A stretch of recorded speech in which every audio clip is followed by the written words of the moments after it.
40,000+ শিক্ষক নিয়োগ হতে চলেছে এবং সেটা এবছরই ঘটতে চলেছে। আজকের দিনে দাঁড়িয়ে এটা অবিশ্বাস্য মনে হলেও আর কিছুদিন পর এটাকে আমাদেরকে বিশ্বাস করতেই হবে। তার কারণ হচ্ছে যে আমাদের কাছে অবিশ্বাস্য লাগছে একটাই কারণে, বিকজ অফিসিয়াল কিছু আমরা পাচ্ছি না, কিন্তু কোথাও না কোথাও কোনো না কোনো স্পিচ যেখান থেকে এই কথাগুলো উঠে আসছে যে 40,000+ আমাদের কাছে ভ্যাকেন্সি। এবার এই 40,000 স্পিচ কি আমরা শুনছি? কখনো আমরা শুনছি প্রাইমারির খবর, কখনো আমরা শুনছি আপার প্রাইমারির খবর। তো এই প্রাইমারি আপার প্রাইমারি মিলিয়ে যেটুকু খবর আমি পাচ্ছি বা আমরা পাচ্ছি সেটাই তোমাদের সামনে উপস্থাপন করছি। এবং সেখানে যেটা বোঝা যাচ্ছে যে এবছরে শুধু 40,000-এর ওপর রিক্রুটমেন্ট হতে চলেছে শিক্ষক নিয়োগের ক্ষেত্রে। একটা জিনিস তোমাদেরকে বলে রাখি, সেটা হচ্ছে যে বছরে একবার হবে না দুবার হবে সেটা কিন্তু এখনো পর্যন্ত ক্লিয়ার হয়নি। দুবার হওয়ার কথা তো খুব ভালো, কিন্তু একবার যদি হয় সেটাও আমাদের কাছে অনেক, সেটাও আমাদের কাছে বিরাট পাওনা। যদি একবার হয় তাহলে আমরা আপার প্রাইমারি দিতে পারবো, প্রাইমারি দিতে পারবো, এসএলএসি দিতে পারবো, তাহলে আর কি চাই? এই সব গ্রুপের স্টুডেন্টরা যারা শুধুমাত্র সরকারি শিক্ষক বা শিক্ষিকা হওয়ার স্বপ্ন দেখে, তারা অন্য কোনো পরীক্ষা দিতেই চায় না, এটা আমি খুব ভালোভাবে জানি। তো তাদের কি হবে, তাদেরকে আর গ্রুপ সি গ্রুপ ডি বা অন্যান্য পরীক্ষার জন্য তাদেরকে ট্রাই করতে হবে না, কারণ তারা জানে যে বছরে তারা 3 থেকে 4টে এক্সাম দিতে পারবে। এটাই তাদের কাছে বিরাট ব্যাপার। তো এই পরীক্ষায় পেতে গেলে বা এই পরীক্ষা দেওয়ার জন্য তোমার ন্যূনতম একটা যোগ্যতা চাই। সেই যোগ্যতা তোমাদের কাছে কি দরকার না, সেই যোগ্যতা হচ্ছে যে প্রাইমারির ক্ষেত্রে কিন্তু আলাদা, আবার আপার প্রাইমারির ক্ষেত্রেও আলাদা। আমি যদি প্রাইমারির কথা বলতে চাই সেটা হচ্ছে কি না, দেখো, এবং আপার প্রাইমারির কথা তোমাদের সামনে রাখবো। তো দেখো, এটা হচ্ছে কিনা আপার প্রাইমারির আমাদের যোগ্যতা, নেসেসারি কোয়ালিফিকেশনস। সেখানে কি চেয়েছে? গ্র্যাজুয়েশন চেয়েছে। অনেকের মনে হয় যে গ্র্যাজুয়েশন দিয়ে হবে না, কিন্তু হ্যাঁ, গ্র্যাজুয়েশন প্লাস কি চেয়েছে সেটা ভালো করে দেখো। এই গ্র্যাজুয়েশন তোমার সায়েন্স হতে পারে, আর্টস হতে পারে, যে কোনো ক্ষেত্রে হতে পারে, ঠিক আছে? কিন্তু তোমার যদি গ্র্যাজুয়েশন হয় তাহলে তোমাকে 50% নাম্বার তোমাকে সিকিউর রাখতে হবে, যদি তোমার ডিগ্রি থাকে বিএড। বোঝা গেছে? যদি তোমার ডিগ্রি থাকে বিএড। কারণ বিএডদের কাছে একটাই সুযোগ, সেটা হচ্ছে আপার প্রাইমারি বসার।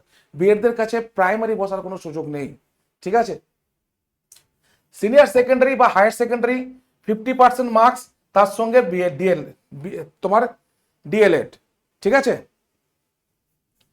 এবার দেখো, এটা ডিএল হবে। হ্যাঁ, এবারে বলেছে সিনিয়র সেকেন্ডারি উইথ অ্যাটলিস্ট 50% marks and 2 years diploma in elementary education, ঠিক আছে? গ্র্যাজুয়েশন উইথ অ্যাটলিস্ট 50% marks and 1 year BEd degree, ঠিক আছে? আচ্ছা, যাদের মনে এইটাও প্রশ্ন যে আমরা যদি 1 বছরের ডিগ্রি, 1 বছরে যদি আমাদের বিএড করা থাকে তাহলে আমরা কি করব? তোমরা যদি 50% মার্কস পেয়ে থাকো গ্র্যাজুয়েশনে, তাহলে তোমরাও কিন্তু এটা বুঝতে পারবে, ঠিক আছে? 2 নম্বর জায়গা দেখো, প্রাইমারি। প্রাইমারির ক্ষেত্রে আমাদের কোনো হেজিটেশন নেই, শুধুমাত্র হায়ার সেকেন্ডারির উপরই জোর। Higher secondary examinations 50% mark and 2 years diploma in elementary education. Higher secondary or its equivalent with is at least 45% marks and 2 year diploma in elementary education, ঠিক আছে? Higher secondary or its equivalent with at least 50% marks and 4 years bachelor of elementary education. Higher secondary or its equivalent with at least 50% marks and 2 years diploma in education special educations, ঠিক আছে? Special education যারা, তারাও কিন্তু বুঝতে পারবে, এটাই সব থেকে বড় ব্যাপার, ঠিক আছে? Graduation and 2 years diploma in elementary education. Teacher eligibility TET যদি তুমি পাস করে থাকো তাও তুমি এলিজিবল, ঠিক আছে? এবার দেখো আমাদের কাছে আর কি যদি মানে থাকার প্রয়োজন বা আর কি কি আমাদের হতে পারে যোগ্যতা, সেটা হচ্ছে যে মিনিমাম বয়স 18, ঠিক আছে? ম্যাক্সিমাম বয়স তোমাদের হয়ে যাচ্ছে 45। কারণ তোমরা নিজেরাই জানো যে এই রাজ্য সরকার আসার পরে সব থেকে বড় যে কাজটা করেছে সেটা হচ্ছে বয়সটাকে বাড়িয়ে দেওয়া। আজকের দিনে দাঁড়িয়ে যারা 40 বছর হয়ে গেছিল, যারা স্বপ্ন দেখা বন্ধ করে দিয়েছিল বা 40-এর দোরগোড়ায় যারা গিয়েছিল, তারা ভেবেছিল যে এই বছর এবার হয়তো আর সুযোগ পাবো না, তাদের কাছে কিন্তু সত্যি সত্যি সুযোগ আসছে। এটা কিন্তু কোনো মিথ্যা কথা নয়। যদি সবকিছু ঠিকঠাক থাকে তাহলে আমি বলছি, শোনো, তোমরা শুধু শিক্ষক নিয়োগের জায়গায় পাবে না, তার সঙ্গে সঙ্গে গ্রুপ সি গ্রুপ ডি সমস্ত নিয়োগের সুযোগ পাবে। আমরা শুধুমাত্র অপেক্ষায় বসে আছি কবে বেরোবে। তার কারণ হচ্ছে এটাই যে না বেরোনো পর্যন্ত আমাদেরও একটা স্বস্তি আসে না। কিন্তু কোথাও গিয়ে তোমরা পড়াশোনা বন্ধ করে দাও, কোথাও গিয়ে তোমরা নোটিফিকেশনের অপেক্ষা করো। নোটিফিকেশনের অপেক্ষা হচ্ছে সব থেকে বড় আমাদের কাছে চাকরি না পাওয়ার একটা বড় একটা ইঙ্গিত। তার কারণ হচ্ছে যে দেখবে, আমি তোমাদেরকে একটা উদাহরণ দিই, যে উদাহরণটা আমি আমার পেট ব্যাচেও দিয়েছি, যে ধরো স্কুল সার্ভিস হচ্ছে না, তারপরেও 2016 থেকে প্রচুর স্টুডেন্ট কিন্তু পড়তে যায় স্কুল সার্ভিসের জন্য। তাদের এমন ইন্সপিরেশন আছে? কোনো তো সুযোগই ছিল না 2016 থেকে 2025 পর্যন্ত, কোনো তো চান্সই ছিল না। শুধুমাত্র 2026 ক্যান্সেল হলো বলে, 2016 কেসটা ক্যান্সেল হলো বলে পরীক্ষা হলো। তাও তো তারা ইন্সপিরেশনের সাথে পড়তো কি না, একবার যদি সুযোগ পাই সেই সুযোগটাকেই কিন্তু মাতিয়ে দেবো আমরা। তাদের ইন্সপিরেশন বোঝো। আর সেখানে আজকের দিনে দাঁড়িয়ে তোমাদেরকে হয়তো একটা মাসও ওয়েট করতে হবে না, একটা মাসের মধ্যেই তোমরা খবর পেয়ে যাবে কি বেরোচ্ছে কি না বেরোচ্ছে, কতগুলো সিট বেরোচ্ছে। তো সেখানে তোমাদের কাছে ইন্সপিরেশন এটা হতে পারে না যে একটা মাস আমরা অন্তত ভালো করে নিজেদেরকে ধরে রাখি, নিজেদের পড়াশোনাটাকে কন্টিনিউ করি, তারপরে যদি না হয় তখন আমরা দেখবো। ঠিক আছে, তো দেখো মিনিমাম এজ হচ্ছে 18, ম্যাক্সিমাম 45। আর যদি SC ST হও 3 বছর 5 বছর বাড়িয়ে নেবে, আর যদি OBC হও 3 বছর বাড়াতে হবে। ঠিক আছে, SC ST 50 বছর, OBC 48 বছর। ঠিক আছে, আচ্ছা ডমিসাইল রিক্রুটমেন্ট তোমরা জানো যে তোমাদেরকে ওয়েস্ট বেঙ্গলের বাসিন্দা হতে হবে। ঠিক আছে, এটা আমাদের এখন খুবই ইম্পর্টেন্ট, এটা আমাদের কাছে যোগ্যতা। ঠিক আছে, নেক্সট এরপর যেটা দেখাবো সেটা হচ্ছে কি না আপার প্রাইমারি যে সিলেবাস। দেখো আপার প্রাইমারি যে সিলেবাস সেটা তোমরা কিন্তু অনেকেই জানো, তবু একবার তোমাদেরকে বলে রাখি। সেটা হচ্ছে child development and pedagogy 30 number. ঠিক আছে, চাইল্ড ডেভেলপমেন্ট অ্যান্ড পেডাগজি হচ্ছে কোনো 30 নাম্বার মার্কস।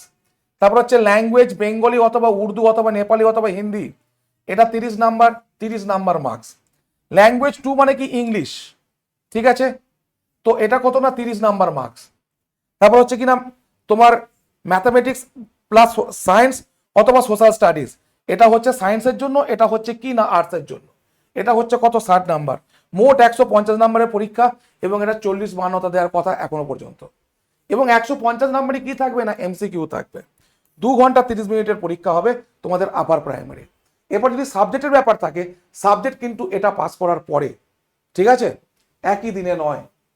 2 নাম্বার দেখো আপার প্রাইমারির দেখো চাইল্ড ডেভেলপমেন্ট 30 নাম্বার, ল্যাঙ্গুয়েজ মানে ইংলিশ 1 হচ্ছে 30 ইংলিশ, ল্যাঙ্গুয়েজ 2 বেঙ্গলি 30, ম্যাথমেটিক্স 30, আর এনভায়রনমেন্টাল স্টাডিজ 30। এটা কিন্তু পুরোপুরি আলাদা সিলেবাস আপার প্রাইমারির থেকে। ঠিক আছে, তো এটাও কিন্তু তোমার 2.5 ঘন্টাই সময়, এটাও কিন্তু তোমার 2.5 ঘন্টাই সময়। তাহলে আমাদের কাছে কমন কোনগুলো দেখো, এইগুলো সব কমন, এটা এটা এটা এটা সব কমন। হয় আমার ম্যাথটা পড়বে, ম্যাথ এবং সায়েন্স তোমার সায়েন্সের জন্য, আর এটার জন্য সোশ্যাল স্টাডিজ। তাহলে পড়াশোনাটাকে তোমরা জারি রাখতে পারো। তার কারণ হচ্ছে এটা কোনো ফেক নিউজ নয়। তার কারণ হচ্ছে যে প্রথম যখন বেরোবে তখনই কিন্তু সর্বোচ্চ ভ্যাকেন্সি বেরোবে। সবাই চাইবে প্রথম তাদের রিপ্রেজেন্টটাকে ঠিক রাখার, সর্বোচ্চ ভ্যাকেন্সি বেরোবে, এটা তোমাদেরকে বলে রাখলাম। তারপরে হয়তো একটু কমবে, কিন্তু প্রথমবারই যদি আমরা সেই লাভটাকে নিয়ে নিতে পারি তাহলে কিন্তু আমাদের কাছে বিশাল ব্যাপার। এবার দেখো তোমাদের কাছে আমি যেটা দেখাবো সেটা ভালো করে বোঝো। সেটা হচ্ছে আমাদের দুটো ব্যাচ আছে, দ্রোণাচার্য এবং হচ্ছে একলব্য।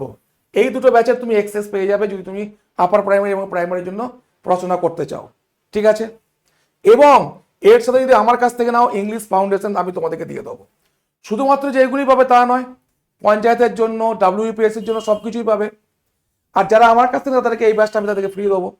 তো এই ব্যাচটা নেওয়ার জন্য কি, সমস্ত ব্যাচটা নেওয়ার জন্য কি করবে, আমাকে মেসেজ করবে কোন নাম্বারে,